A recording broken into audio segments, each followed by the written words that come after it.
I'm live. Hello everyone. I've managed to do this on time today. Welcome to Readings in Isolation, though we might change the name yet. I was told today that I had to... Actually, wait a minute. I'm going to do what I have to do first, because a very dear friend of mine, Praveen, told me how to make this video and make it into a watch party. So I'm going to do that right now. Before I begin to tell you about things that have been going on today, and just give me 2 seconds, okay, while I sort this out.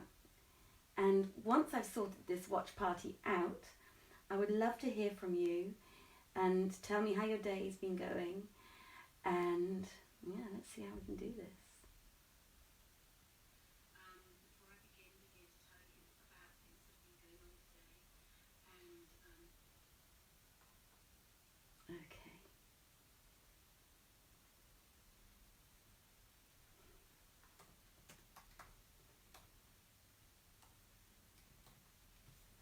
Wait, I'm going to take my computer because this is much easier than doing it this way.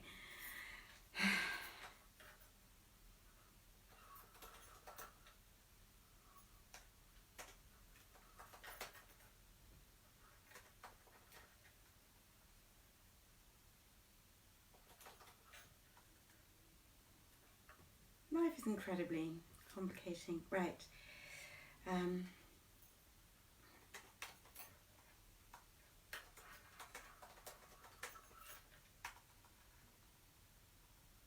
See, it always takes a while.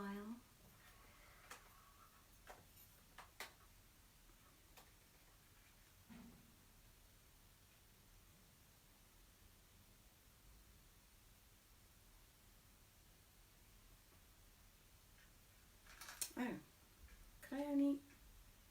Okay, I have to ask somebody else about this later.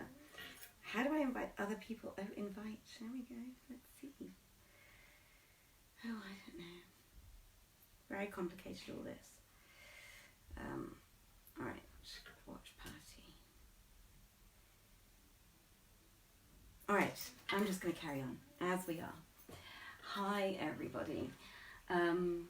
So nice to see you again this evening. I was told this morning by somebody who watched me yesterday. Although I did try and put my finery on, but it wasn't enough. So today, and I had to be a little bit more 1001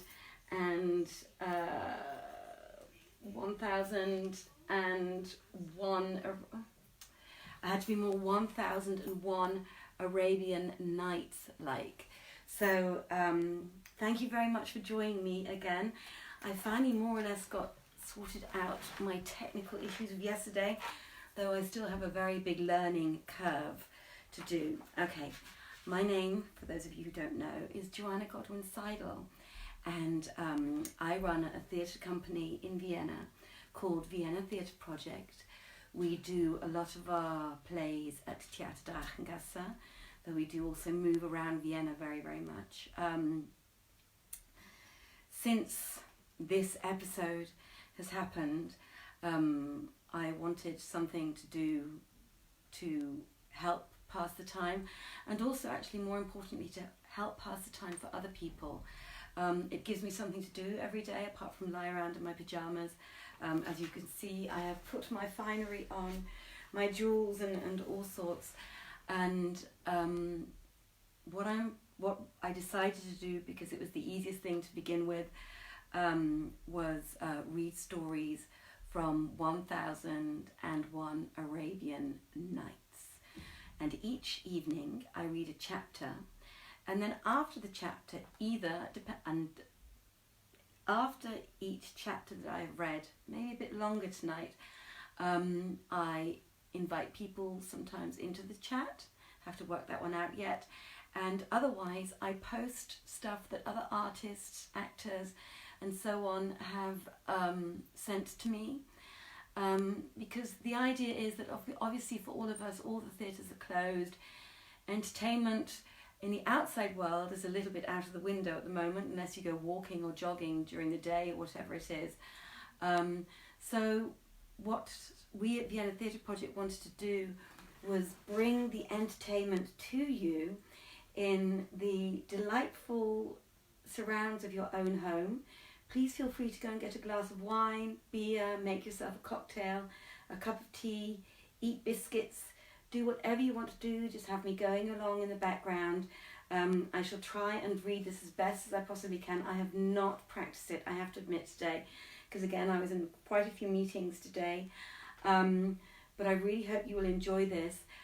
What will then happen after today's reading is that a wonderful actress friend of mine sent me a Shakespeare monologue, Hamlet actually, and what this is, it's performance at home. Of course, we have often no costumes, no lights. Today I put this together from all the stuff that I could find in my wardrobes and in my trays of chests of plastic jewellery and God knows what else. And so what I invite anybody to do who wants to, who is an actor, a performer of any kind, singer, if you want to, please approach me on Vienna Theatre Project or approach me on my Joanna page and say, hey Joanna, I'm going to do a self-made video tomorrow, would you throw it up? And then I will do so. We will have a little bit of a vetting thing. My dear friend Simone Giraud and I and a couple of others are going to look at these things, and obviously if it's a little bit too dirty or not appropriate for adults, then it probably won't go up. But we will try our hardest to make sure you get a platform and just give us all a little respite from all the drama of what's been going on recently, and just have a really nice half hour or maybe even longer together. And then I'm going to tell you some more after I've done the reading, okay? So that's kind of it. I'd love to hear back from you. Please give me feedback on what you thought about today. Please make that feedback private. I'd love to have all your comments and insights and input. As you can see, I have made an effort this evening, and I will do every evening to try and create something, a different outfit, different costumes. I have my little sparkly bits of candles, and actually even an incense stick to kind of give it that Persian atmosphere. And I've tried to do what I can with my bedroom lighting and my office lighting, because I'm actually in my office, which is next to the bedroom, and that's how I've set this all up. I just want to let you know I am really in isolation. I have actually not left this room much in 5 days because I developed a sore throat on, well, I don't know when actually. Anyway, on Tuesday I wasn't feeling very well in the morning. So we decided that Joanna better stay away from everybody. So I have butler service, it's fantastic. I get dinner, breakfast, tea, coffee, wine brought to me. I just have to ring my bell, and then my butler, who is my husband, is fantastic, and he brings me my food. But hopefully I'm going to be let out because I'm actually feeling an awful lot better, and I think it was just a cold. But you know, in the days of apocalyptic God knows what, it's always better to be safe than sorry. And you, please stay safe. Wash your hands, disinfectant, whatever. When you go out, just keep away from people, you never know. And call your friends online. And what I'm going to be doing next week, once the sun hopefully comes out again, is potentially meeting a friend, but we are not going to meet each other because we decided that we would go for a walk, because I have a dog, and walk 3 meters apart from each other and talk to each other on our cell phones. And that way we'd really see each other in real life. But I don't know whether I should be telling you this. Maybe it's a really bad idea, but that was one of the funny plans that we had for next week. Anyway, without further ado, today I have my trusted little lovely folder, which an actor gave me from the mountaintop. And I wondered what and how I was going to use it, because normally my folders for directing are much thicker and bigger than this. And now it has become perfect for what I want to do today. The story so far, it's 1001 Arabian Nights. We are in the preface. What happened in the first chapter? Well, I can tell you it's all a little bit risque. There is rape. There is ravishing, which is basically like rape if you're not being asked if you want to do it. There are lots of maidens quite young maidens actually in the first chapter. It was racy, bis zum geht nicht mehr, for those who are Austrians and understand that.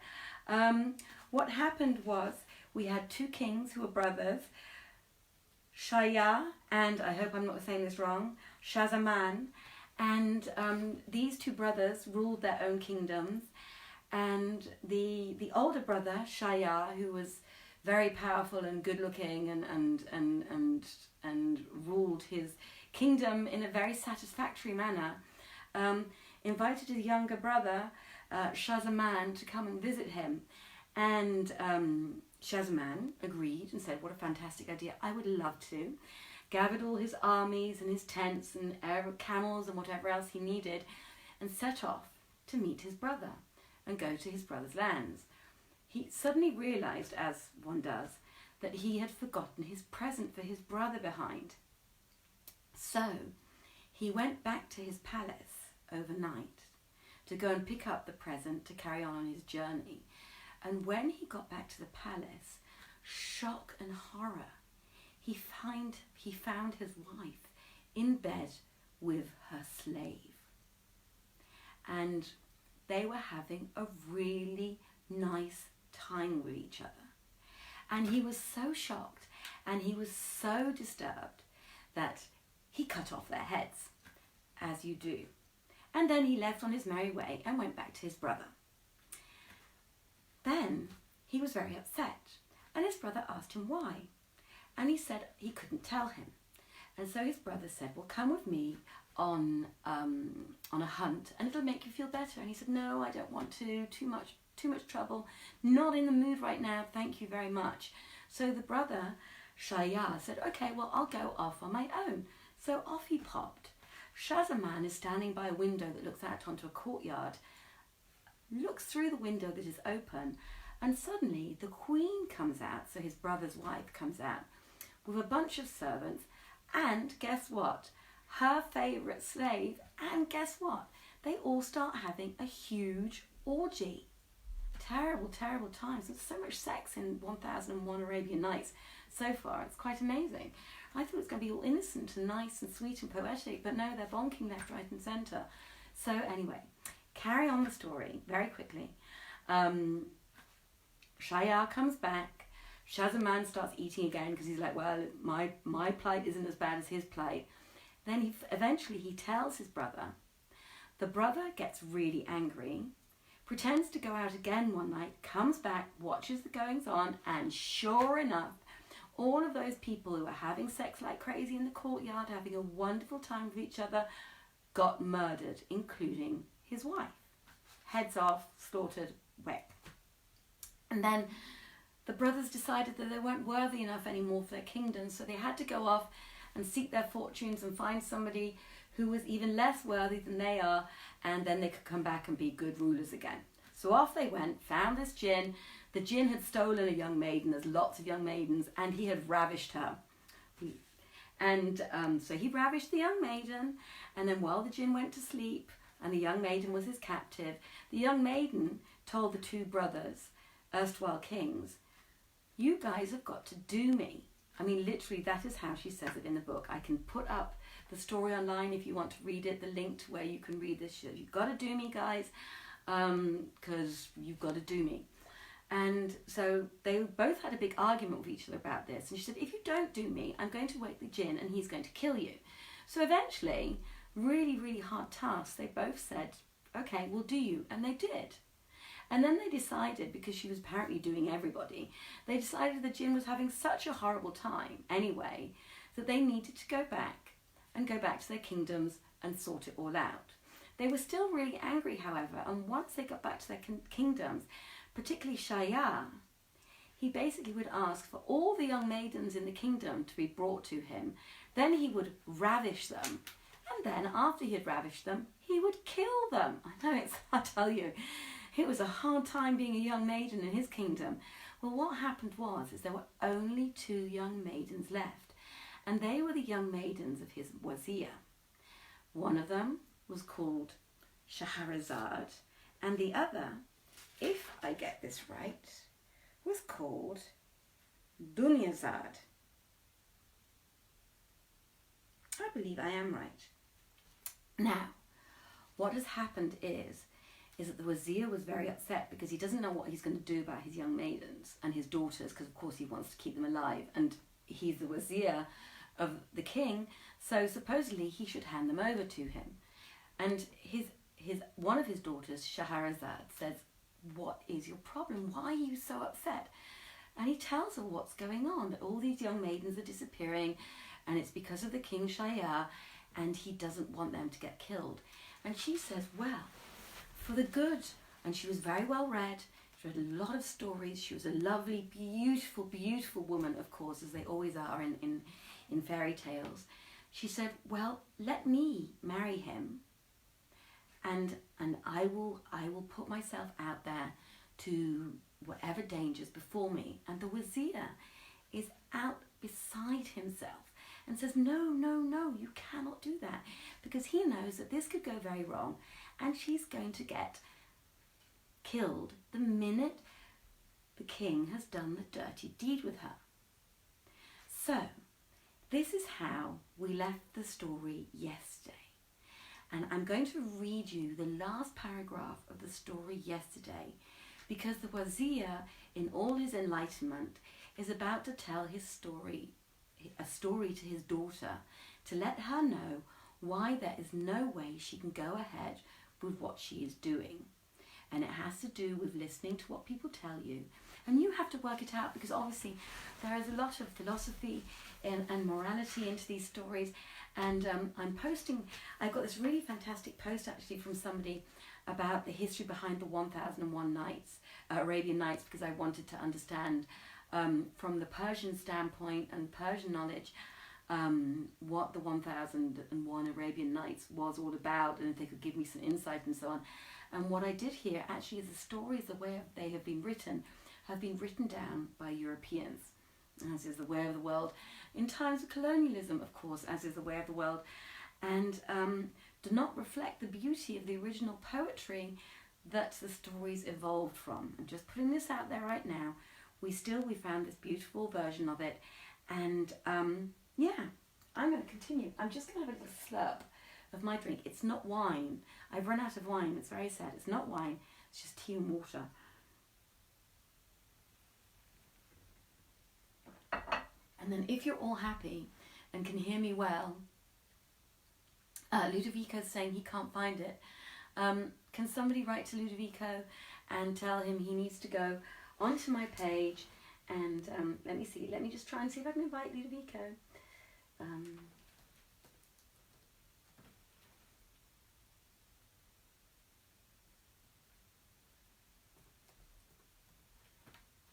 No, it's not working. I don't know. Anyway, so I will start. Thank you very much for your patience and your listening so far. So this is what Shahrazad said to her father.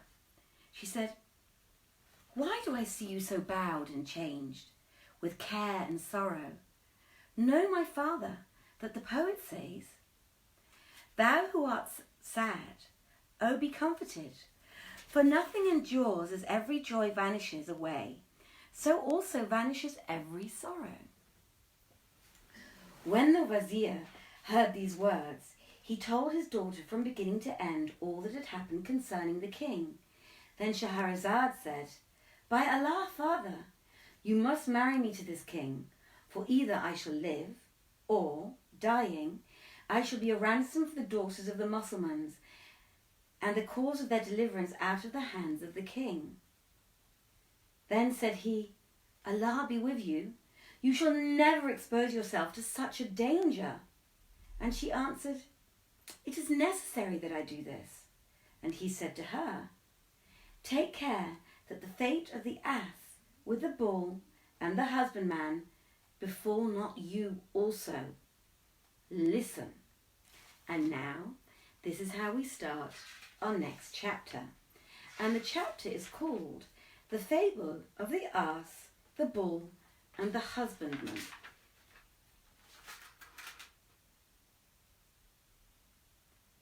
The wazir said, "No, my daughter, there was once a merchant, master of riches and cattle, married, and the father of children, to whom Allah had also given understanding of the tongues of beasts and birds. The place of this merchant's house was in a fertile land on the bank of a river, and in his farm there was an ass and a bull.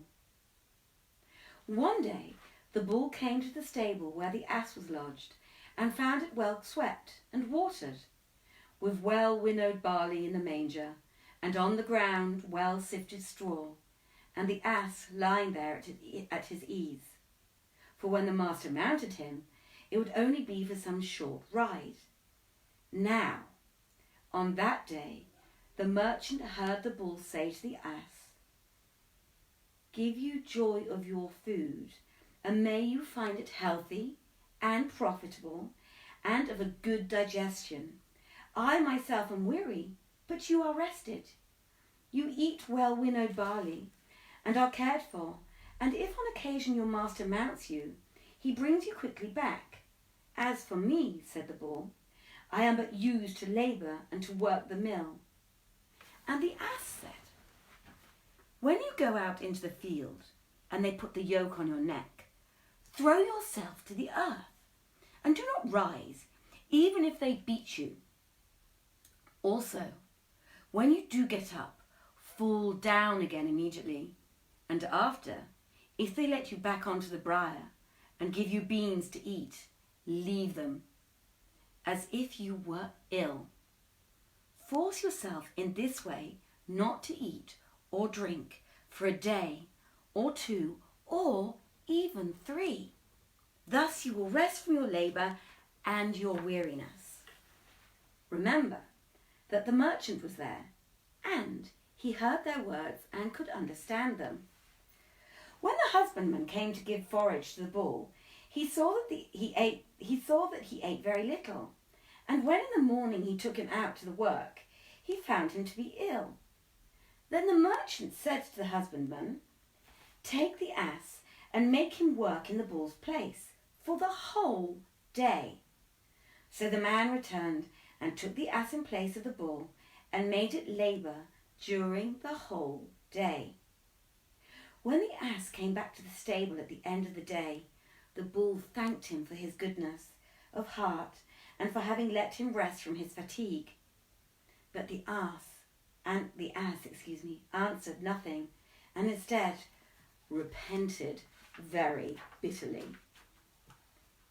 Next day, the husbandman came and took the ass again, and made him work till the fall of day, so that the ass returned with a galled neck and broken by fatigue. The bull, seeing the state he was in, began to thank him with effusion and load him with praises, to which the ass replied, "How restful were the days before this, when nothing but luxury was my lot," and added, "Meanwhile, I will give you a piece of good advice. I heard our master say, if the bull does not get up from his place, we must hand him over to the slaughterer to kill, and to make a leather cloth for the table. Oh, I am much afraid for your safety." When the bull heard the ass's words, he thanked him and said, Tomorrow I will go with them freely and attend to my labours." And with that he began to eat, and swallowed all the forage, and even licked the bushel clean with his tongue. Remember, their master heard all of this. When the day came, the merchant went out with his wife towards the buyers, and both of them sat down. Then the husbandman came and took out the bull, who at the sight of his master began to frisk his tail loudly and break wind, as you do, and gallop wildly in all directions. The merchant was seized with such a laughter that he rolled on his back. His wife asked, "What are you laughing at?" He answered, "At a thing which I have seen and heard, but for which I may not tell you without dying." And she said, "You must tell me the reason for your laughter." even if you have to die for it. He said, I cannot tell you because I fear I might die. Then she said, I know you are laughing at me. After this, she did not cease to quarrel and confound him with wilful words until she drove him into great perplexity. Finally, he made his children come to him and sent to call the Qada and witnesses, wishing to make his will before he should tell the secret to his wife and die. For he greatly loved his wife, since she was the daughter of his father's brother and the mother of his children, and since he had lived with her for 120 years. Further, he invited all his wife's relatives and the folk of the district, and, relating the story, told them how he would die on the instant of revealing his secret. Then all who were present said to the wife, Allah be with you. Leave this matter on one side, lest your husband, the father of your children, die. But she answered, I will never leave him in peace until he tells me, even if he has to die for it. So they stopped reasoning with her. And the merchant rose from among them and went by the side of the stable towards the garden, in order that he might first make his death ablution, and there and then return to tell his secret and to die. Now, the merchant had a valiant cock, and a cock which could satisfy 50 hens, and also a dog.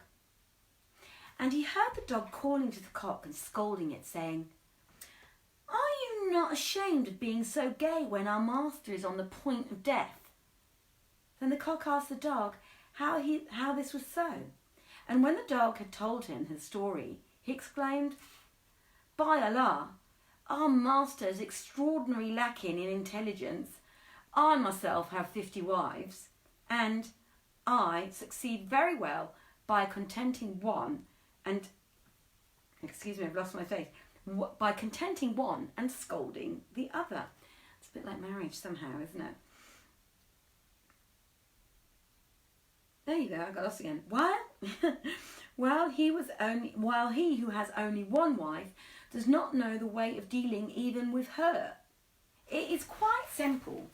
He has but to cut himself some good mulberry twigs, go back in strength to his private room and beat her until she either dies or repents. Please don't do this at home, kids. She will not importune him with any questions on any subject after that, I do assure you. So the cock spoke, and when the merchant heard him, light returned to his reason, and he resolved to beat his wife. Here the wazir paused in his story, and said to his daughter Shahrazad, It may be I shall do to you as the merchant did to his wife. And she asked him, What did he do? And the wazir continued, The merchant entered his wife's chamber, and, after having cut and hidden about him certain mulberry twigs, and called to her, saying, Come into my private room, that I may tell you my secret out of the sight of all, and then die. So she entered with him, and he shut the door of the private room, and fell upon her, with redoubled blows until she swooned away. Finally, when she could speak, she cried, I repent! I repent! And beginning to caress her husband's hands and feet, did repent in very truth. Afterwards, she walked out with him and all the relatives, and those gathered there rejoiced. Happy and prosperous were the fortunes, were the fortunes of them all until their deaths. Thus he spoke. When Shahrazad, the wazir's daughter, heard her father's daughter, she said, Even so, my father, I wish you to do what I have asked you." So the wazir, without missing or insisting any further, had the wedding garments of his daughter Shahrazad made ready, and then went to tell the king, Shahryar, about what they wanted him to do. And I'm going to take a glass of water, excuse me.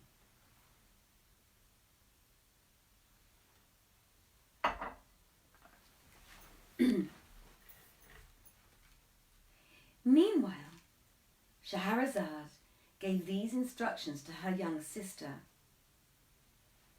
"When I am with the king, I will send to fetch you. Then, when you have come, and when you see the king finish his act with me, you must say, 'Tell me, my sister, some of your stories of marvel, that the night may pass pleasantly. Then I will tell you tales, and if Allah wills, shall be if Allah wills, shall be the deliverance of the daughters of the Mussulmans.' After this, the wazir, her father, came to take her and went up with her into the presence of the king. And the king, being overborne with happiness, said to him, 'Is this needful thing indeed present?' And respectfully the wazir answered, 'Yes.' But when the king wished to take the young girl, she began to weep. So he asked, 'What ails you?' And she answered, 'Oh, my king, I have a little sister, and I would say my farewells to her.' So the king sent for the little sister, not too little we hope, who came and threw himself upon the neck of Shahrazad, and lastly cowered down beside the bed. Then the king rose, and, taking the maiden Shahrazad, ravished her virginity. Afterwards they spoke together, and Dunyazad said to Shahrazad, 'Allah be with you. Tell us, my sister, some of your tales of marvel, that the night may pass pleasantly.' And Shahrazad answered, 'Gladly, and as a duty, if the great and cautious king permits.' When the king heard these words, and being moreover unable to sleep, he was in no way averse to listening to the tales of Shahrazad. And Shahrazad, this first night, began the following tale.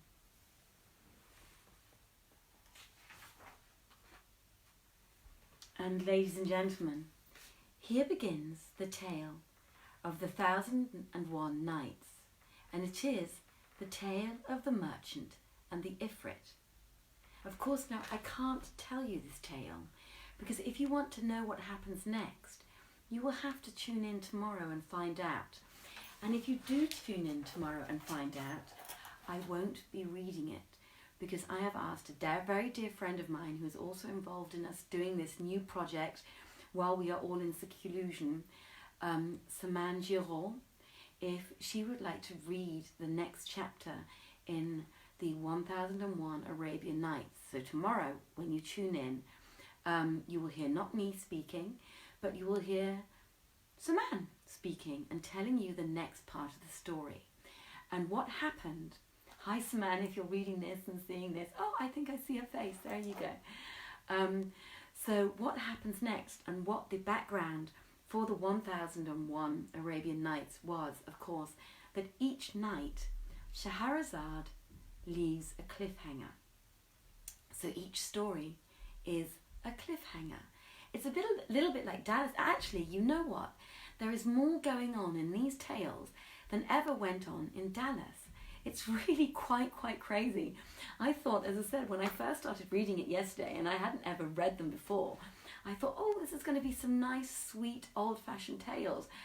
And there's rape and pillaging and murder and thievery and backstabbing and selfishness and all sorts of stuff going on, but also lots of beauty and it's very beautifully written, and I really hope you have enjoyed today's reading. I certainly enjoyed entertaining you, and I did want to tell you a couple of things of what is going to be coming next. Well, after today's reading, as I said at the beginning, if you remember, a dear actress friend of mine, Nina Fogg, has done a short monologue for us, which you will be able to see online on the Vienna Theatre Project page. And I did put up on Facebook a couple of days ago asking any artist who wants to come forward and just throw something up that doesn't have to have super lighting to it. The only thing I do beg and request is that you do make a bit of an effort and you don't just show up in your pajamas. Just to throw up any monologue, a poem that you enjoy, a violin piece that you enjoy playing, something from the saxophone. Did I say your favourite poem already? Whatever it is that you would like to do, that you don't have to spend loads and loads of time doing. If you do want to spend loads of time doing it and make something really super perfect, make sure you get in contact with me and talk to me about that as well. And I can tell you that from my first plea a couple of days ago, a lot of people have come forward. I have a novelist.